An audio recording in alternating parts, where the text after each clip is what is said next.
Hero Nagarjuna వేసిన పరువు నష్టం దావా పిటిషన్ పై ఇవాళ నాంపల్లి కోర్టులో విచారణ జరగనుంది. మంత్రి కొండా సురేఖ తమ కుటుంబంపై చేసిన వ్యాఖ్యల మీద హీరో నాగార్జున 100 కోట్ల పరువు నష్టం పిటిషన్ వేశారు. తమ కుటుంబ గౌరవ ప్రతిష్టల్ని దెబ్బతీసేలా కొండా సురేఖ వ్యాఖ్యలు చేశారని పిటిషన్లో పేర్కొన్నారు. కొండా సురేఖపై చట్ట ప్రకారం చర్యలు తీసుకోవాలని కోరారు. 2017లో తన కుమారుడు నాగ చైతన్య సమంత వివాహం చేసుకున్నారని, 2021లో కొన్ని అనివార్య కారణాల వల్ల వారు విడిపోయారు తెలిపారు.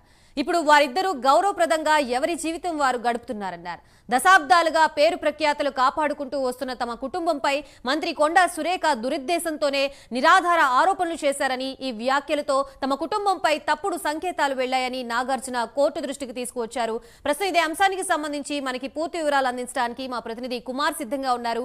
కుమార్. Thank you Gayatri.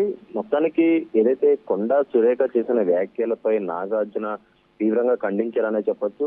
ఇప్పుడు ఏదైతే తమ కుటుంబాన్ని సంబంధించి తమ వ్యక్తిగత విషయాల గురించి కొండా సురేఖ మాట్లాడడం సరికాదంటూ కూడా ప్రస్తుతం నాంపల్లి కోర్టులోని ఏదైతే పరువు నష్టం దావా అంటే 100 కోట్లకు సంబంధించి పరువు నష్ట దావా కూడా నాగార్జున అయితే వేయడం జరిగింది.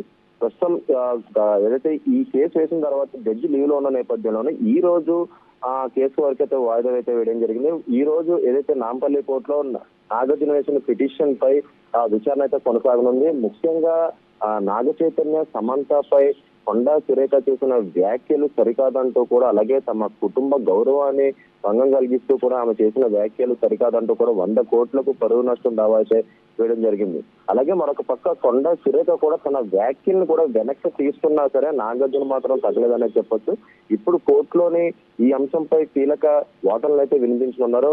నాగ చైతన్య సమంత 2017లో పెళ్లి చేసుకుని 2021లో వాళ్ళకు వాళ్ళు స్వచ్ఛందంగా విడిపోయారు. ఇప్పుడు ఎవరి జీవితాలు వాళ్ళు గలుపుకుంటున్నారు. ఈ నేపథ్యంలో ఇలాంటి వ్యాఖ్యలు చేయడం సరికాదంటూ కూడా నాగార్జున అయితే వ్యాఖ్యానిస్తున్నారు. ఏదైతే ఈ కొండా సురేఖ చేసిన ఈ వ్యాఖ్యలు కూడా టాలీవుడ్ మొత్తం కూడా ఒక కాలు మీద నిలబడి కూడా పూర్తిగా ఖండించారని చెప్పొచ్చు Gayatri. Right, thank you for the update Kumar.